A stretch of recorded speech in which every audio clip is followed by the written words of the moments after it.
Hi, this is Matt. Once again, welcome back to another video.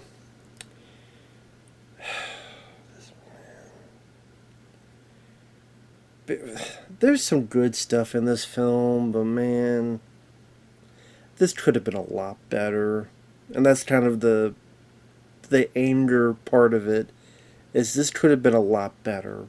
But this was a paid request before I forget. And also, before I forget, if anyone wants to request any type of videos, movie review, a re-review, tier list, a ranking, a reaction, a commentary, video game playthrough for an hour, a full playthrough, random thoughts, random this and that, feel free to let me know and I will get to it as soon as I possibly can.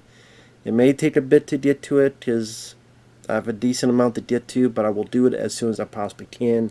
That's why I'm uploading like 3, 4, sometimes more videos a day. But thank you guys, I really do appreciate it. Predator Killer of Killers from 2025. I heard about the idea, I heard about the concept, but I was not looking forward to it because of the director, Dan Trachtenberg. I'm not a fan of this guy. I did not like 10 Cloverfield Lane because I liked the first Cloverfield. This had really nothing to do with that, except it had the name. And John Goodman was good, but it was just 3 people trapped in a bunker, and Mary Elizabeth Winstead starts seeing how crazy John Goodman is. Bit of a cat mouse chase. Then lo and behold, what John Goodman was saying was the truth. And I'm like, yeah, I know, because it's a sequel to Cloverfield in some way, shape, or form. So, it's not like it's going to be a dream or, oh, there is nothing alien or creature about it, because it's a sequel to a film about a big fucking creature. Anyway, I thought the film was boring. Prey was even worse. I did not like Prey. Some 80-pound lady who is a Native American that also can do parkour, because apparently Native Americans created the art of parkour. And they did it all the time back in the day. They jumped off trees, parkour and shit. And they ate magic flowers that they stole from the Mario Brothers. Only this flower can turn your body temperature to 0, that the predator can't see you. But when it does that, your body doesn't get affected. Because, when your body goes from normal to temperature so low that the predator can't, no one can see your body heat, because you're not giving it off, usually that affects your body, usually that affects you, but apparently in that universe it does not. And, she had little problems defeating this predator, and the predator, the CGI was awful, all the CG animals, CG bears, CG this, CG that. That was a lame-ass duck fuck of a movie. I thought Prey sucked. I'm like, so this guy's attached to it, and then he's doing another live-action Predator movie? Because people wanted to love Prey. If you love Prey, be my guest. I don't think that film was worth a shit. And I think there's a reason why people don't talk about Prey. Because in my opinion, it wasn't worth a shit. This, there's 3 stories, but there's also kind of a 4th bit where the 3 characters from the 3 stories get together and some other event happens. First off, the animation, I'm not a fan of. It's like that TV show Arcane, which I was not a fan of. When I watched the first episode, I'm like, okay, this animation's interesting, but the more I watched it, the more annoyed I got. Let me make this clear. Not every damn thing needs to look like Into the Spider-Verse. I like Into the Spider-Verse. I like the sequel, Across the Spider-Verse. I don't need every movie to look like that. Whether it be Ninja Turtles Mutant Mayhem, whether it be Arcane, whether it be this. Because what it does, it makes it seem as if I'm playing a fucking video game and it's constantly lagging. People kind of moving like this. Am I lagging? Oh, I'm not playing a game. Is the video lagging? No, that's just the animation style. You know, a friend of mine had an interesting idea. What if you made each segment a different animation style? Even the Animatrix did that, and I like the Animatrix. Why couldn't this be like the Animatrix? Which, hell, that had like, was it 5 or so, or 6 stories? And different has, like, you had the Flight of the Osiris, much more 3, like Final Fantasy Spirits Within. Then you had stuff that was more like anime. This, the arcane style just annoys the piss out of me. Stop lagging, game. Now, of the 3 stories, one I thought sucked, one I thought was really good, and one I thought was in the middle. So that's why I'm kind of very iffy on this film. It's better than The Predator. It's better than Prey, because at least there's a section I really enjoy, but would I ever see this again? Maybe the middle section, but the whole film, no. The first segment is the one I thought sucked. I thought it was lame. I'm not alone. I know my friend Michael King, he didn't like it. I know my friend Fabio didn't like it. And when I saw they didn't like it, I was even more worried about this movie. But the first segment sucked. It was 841 AD, in the day and age of the Vikings, and Ursa, the grandma, looking like Aunt May, waiting for Ben Parker to come home, but he ain't because he got shot for shit. So sorry, but this Aunt May don't need Spider-Man around, because she is the Spider-Man. Grandma man. She has this shield that must be as tough as Captain America's shield, which I'll get to. And she has a son. We see this flashback that she was forced to kill her dad. And then she goes off, and her son, and these others, they go off and they want to get revenge. I don't know if we're supposed to really give a shit about this lady, because there's a person who is tied up, can't defend himself, and she tortures and cuts the guy in half, so much of a fair fight. Then, when they get into this battle, she kills like 15 fucking dudes, even though she looks like she's ready for the retirement home. She didn't see her, maybe the shield she got with a senior citizen discount, because she looks old as fuck. She sounds old as fuck.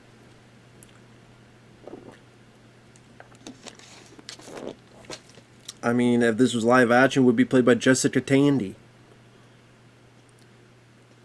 And I don't buy it. I don't buy grandma, angry grandma, killing 15 dudes like that with this shield that seems like to do anything. And that's when the stutter animation of Arcane, the Into the Spider-Verse, it didn't work. It works in those Spider-Man movies. That's it. That's what makes it unique. I don't need to see other things do it. It looked awful and ugly in Ninja Turtles Mutant Mayhem. It was fine in the Japanese one, but the first one in particular I thought looked awkward.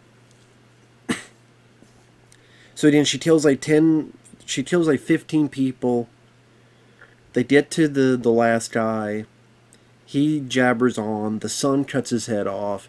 The Predator comes in. The Predator is like 10 feet fucking tall. Like a giant. Almost as big as that sumbitch in The Predator at the end of third act of that film.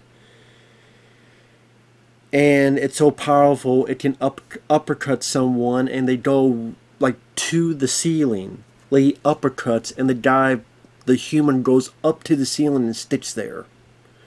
That's how powerful this thing is. But it can go hit this grandma, and because she has the shield, she can, at times, not all the time, but at times, stand there like she's Captain fucking America. Now, to be fair, she does just thrown around, and it's not like she is completely invulnerable. But there are times I'm like, what the fuck? her son gets wounded. She falls off this cliff. And she's under the ice. Under the water, which seems like 10 fucking minutes. She drops an anchor on the damn predator. The predator has this force gun that I thought was lame. I mean, all the weapons you give the predator just to say, that like force gun, really? Is that the best what you have for this predator to use? Really? I just thought it was just lame, a lame weapon. And also, this lady, apparently ice and cold doesn't affect her. Because she doesn't shiver, she's not cold or anything. She's in the ice cold water for minutes upon minutes. She gets out, she's perfectly fucking fine. And also what's funny is there's a point when the predator shoots its weapon and she has the shield and it destroys a part of the shield. But when she's fighting the predator underwater and she's able to maneuver this 10-foot tall predator and put chains around it as if it's Tommy fucking Jarvis trying to put Jason Voorhees in Crystal Lake. The predator shoots the thing. She's this close to the predator. Like literally this predator's here, she's here with her shield. And it doesn't destroy her, it doesn't destroy the shield. Even though earlier on the ground, on the surface, the predator was a lot farther away, shot the thing, and it destroyed most of her shield. But whatever was left, point blank range, doesn't affect her at all. Instead, it pushes the predator back to be impaled on this anchor. So again, I don't know where she got this shield. Must have stolen from Captain America. Or maybe it's made of adamantium. I don't know what the fuck it's made of. More than aluminum.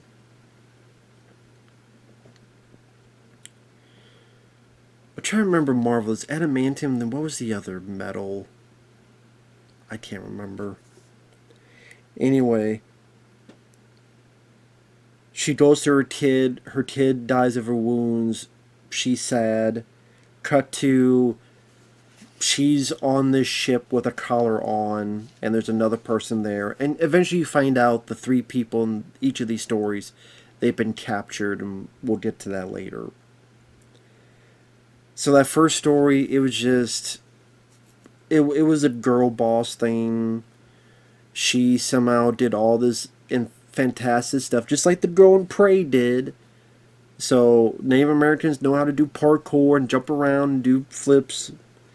And Viking women, you could be 70, 75 years old, kill 15 people, stand toe-to-toe with a 10-foot tall predator, outmaneuver it, stand there, get a full blast of a special weapon, and her shield, that was probably made of what, wood, steel, whatever, can withstand it like, again, Captain America's shield, but whatever. Didn't care for the lead character. Didn't care for her demeanor.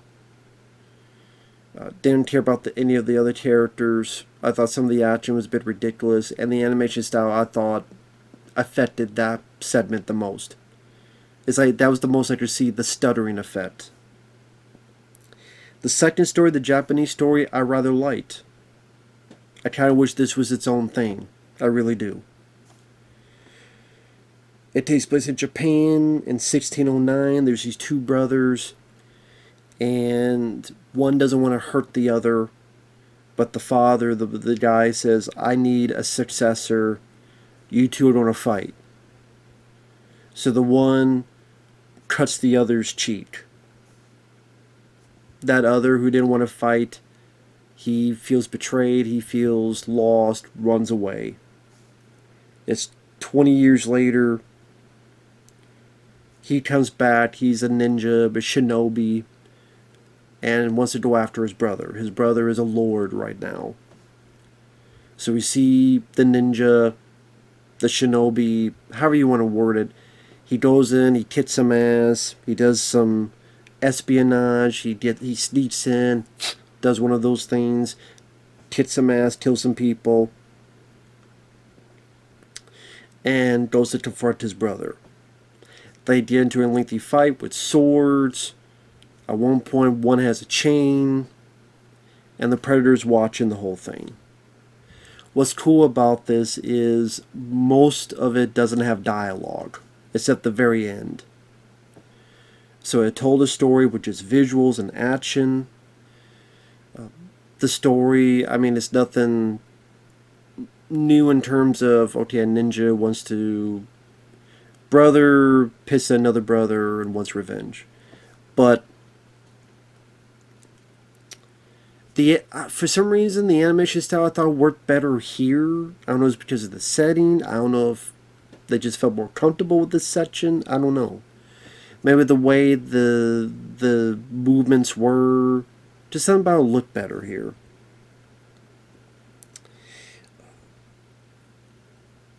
And then on top of that, to be a more likable character, because he didn't want to fight, and then he was kind of pushed out.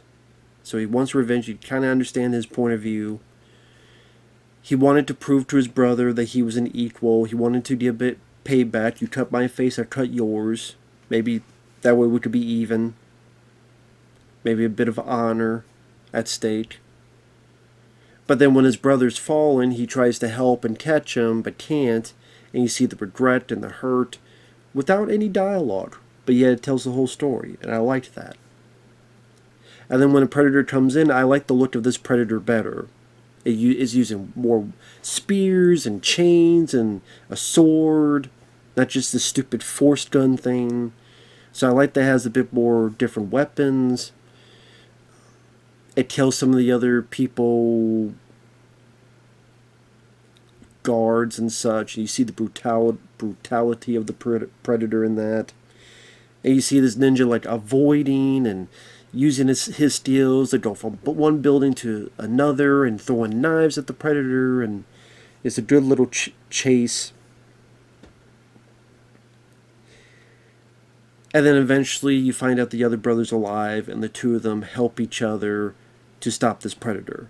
I thought that was cool. They each get their moments of dodging and getting their hits in, until eventually they're able to fuck up the Predator. I thought a very satisfying way.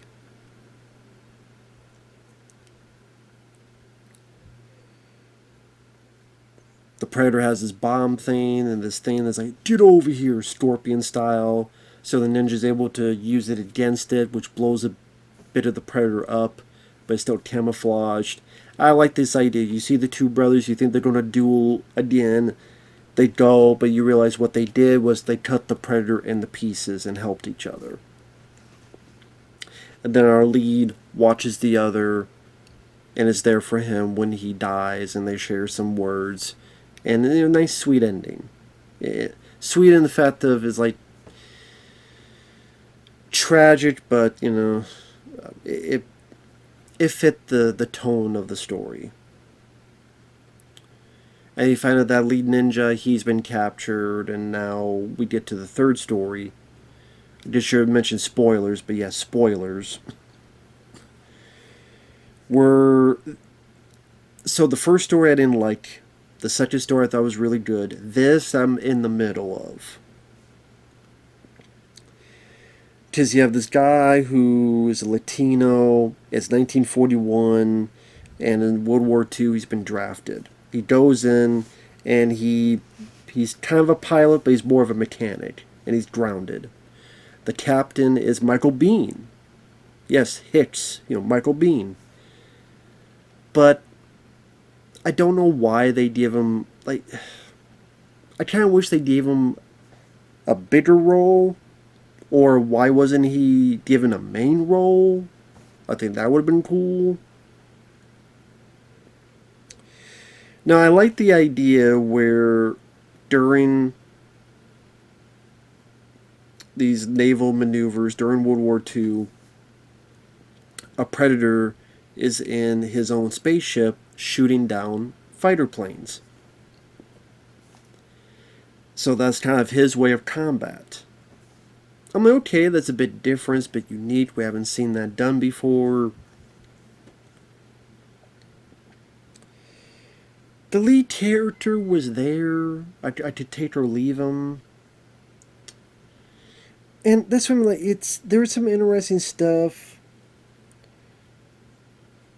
like the way the Predator uses its ship to shoot other planes down, where these chains that could like go through someone and take them out of the cockpit, or blow up the front pit piece of the cockpit, or have this net that keeps going in and fucks up the plane. So I like the variety of that. Again, the whole air combat thing makes it at least a bit different.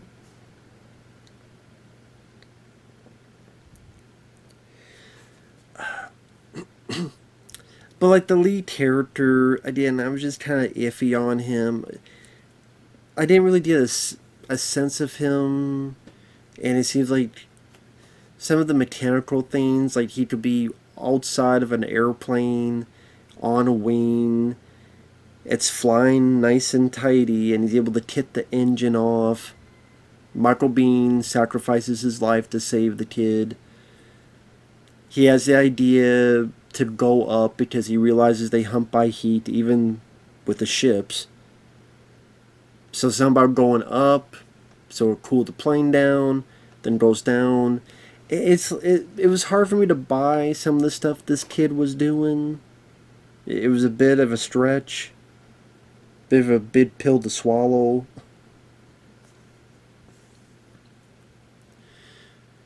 But yeah, I like the ideas. I like the idea of him using the enemy artillery for the Predator to follow him. But you would think the Predator would see what's going on, and he would kind of have some common sense of, yeah, I see this artillery. Maybe I shouldn't go in here. I should find a way to think smarter and maneuver.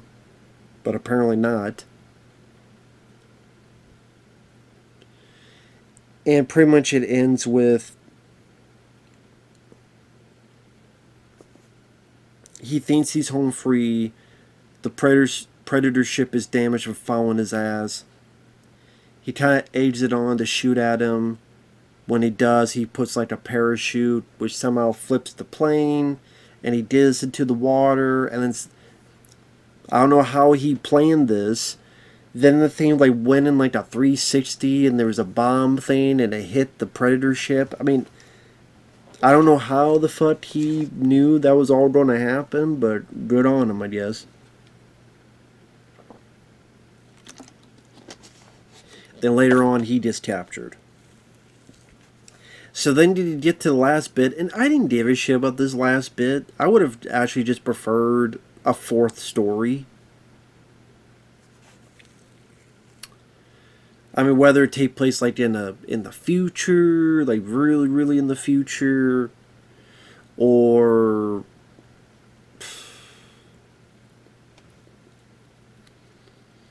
I don't know, have the days of a Coliseum and someone like a Russell Crowe gladiator type of character, or something like that, or Vietnam. Have it yeah, have it take place in Vietnam. That'd be cool. But no.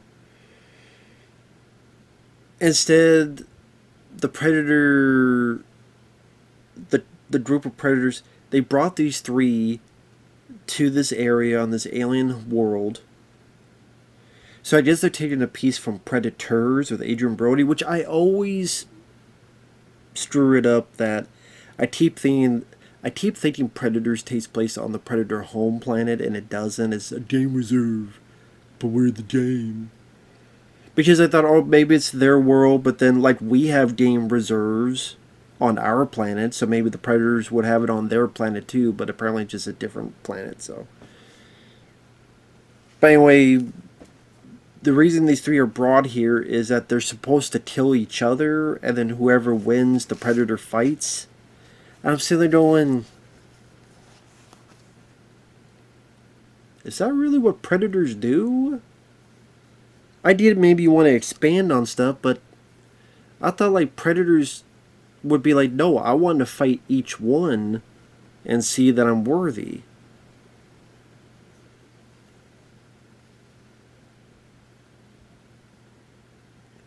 So really, the team, whatever the hell the Predator was called, He should have been like, I'm going to fight all three of you and prove that I'm the killer of killers. I'm the great hunter. I could kick your ass one by one, but I'm going to fight all three of you. I'm going to prove to everybody. You think like that would be the case, but no.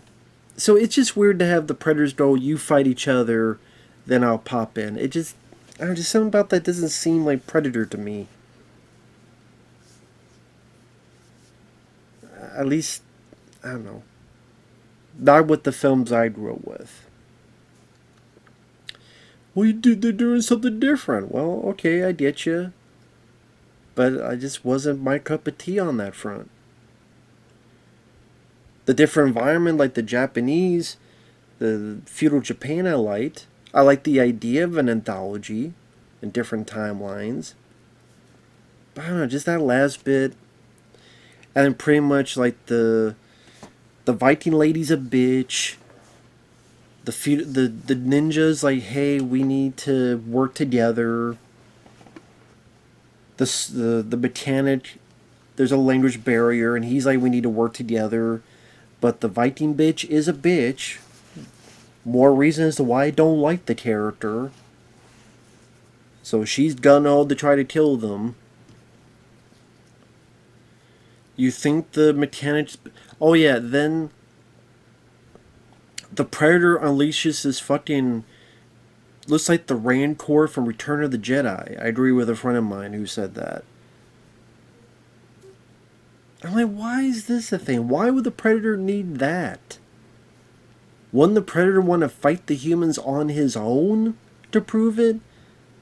Why does he need this giant fucking creature to do it?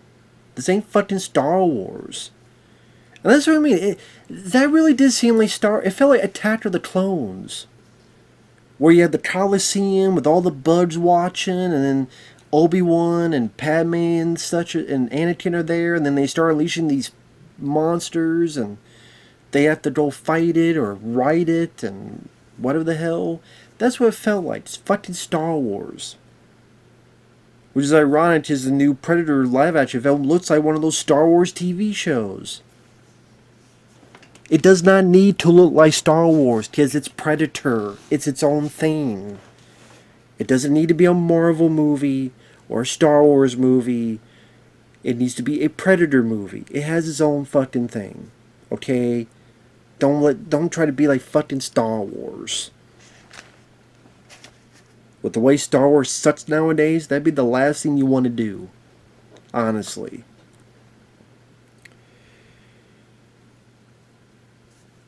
So the ninja and the Viking lady start working together on this big Rancor beast until the mechanic is alive. He found something and able to get this hovercraft, because apparently this hovercraft thing was in the stomach as well. They kill the beast. The two hitch a ride with the mechanic. The three of them fly off. They get this Predator spaceship. The mechanic somehow knows how to start a fucking Predator ship. Oh, it can't be too different from a fighter plane. Yes, it can. This is a fucking spaceship. But he's like zippity fucking doodah. He does it. The ninja gets his arm cut off. They're able to get on the ship. They're ready to leave. This big hook chain thing keeps the ship from leaving. The Viking lady says, "Don't cry for me, Argentina." No, she says, "Don't avenge me." Rather, like, we don't understand what the fuck you're saying, lady. You could be saying, "Tengo los pantalones," or "Hakuna Matata," or "Don't call me Shirley." They wouldn't know what the fuck you're saying, but okay. So she goes down the chain. She starts fighting. The chain is gone. The two fly off. And then, like, the Predators send their ships to go, let's go hunting. So you don't really know what happens to the mechanic and the ninja. Also, I think it's funny that the ninja got his arm cut off, but because he has a little tourniquet, I guess he's fine. I guess let a tourniquet, you don't have to worry about, I don't know, blood loss. It wasn't like he got, you know, burnt and stopped the bleeding.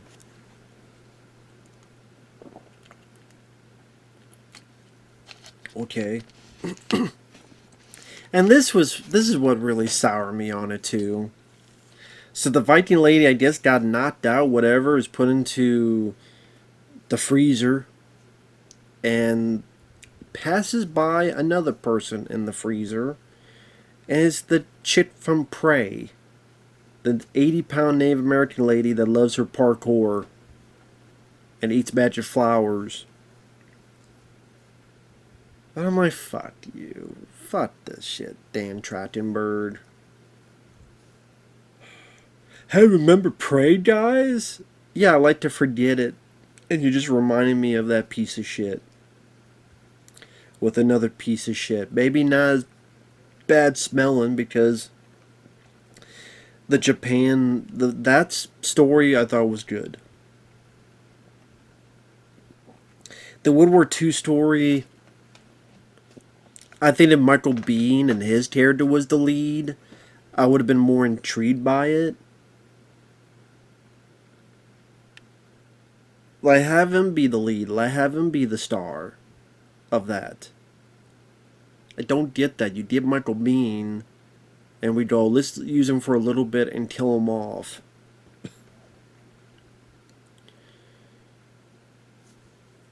And I'm sorry, I know I'm not supposed to go down this route, but I know why they did it. The last film was a Native American girl. So here we have a Viking lady, a Japanese guy, and a Latino. So it's probably one of those, well, there's enough, can't have another white guy. Although to be fair, there's no black guys either, so there you go. Can't have black or white. Gotta have everything else, so you're not allowed anymore. Sorry, guys. You're not allowed. Black people are not allowed, white people are not allowed. Although to be fair, a white guy starring the Predator in that film was the worst one, so there you go. But I don't know. I mean, I know it's stupid to say because not everything is woke. I know that, but I can't help it with the way these directors are. It makes me think of shit like that, even if I don't want to. But yeah.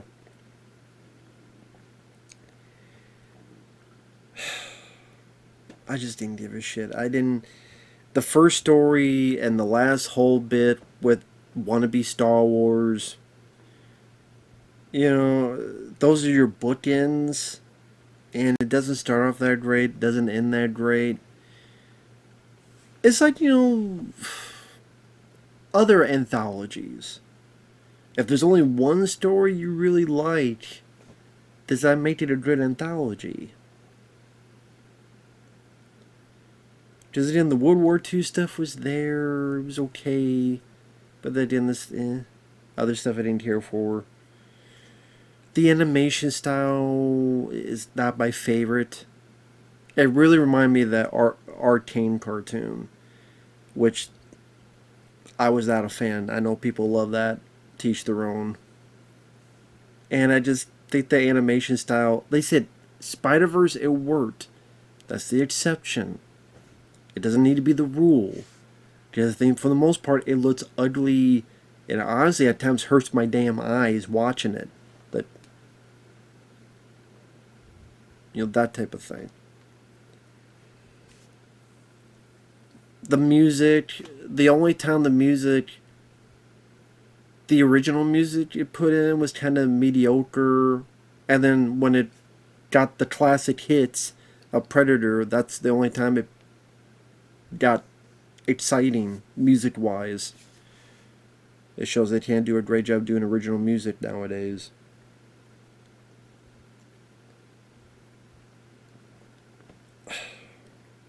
So yeah, this wasn't for me. If it was for you, good. It's not the worst film of the year. I would put it above Prey and The Predator, but again, I find it disappointing. A different director, better screenplay, especially for the first and last bits of the film, I think really could have helped this a bit more. That's just me. But with that said, thanks for watching. We'll see you guys later. Bye bye for now.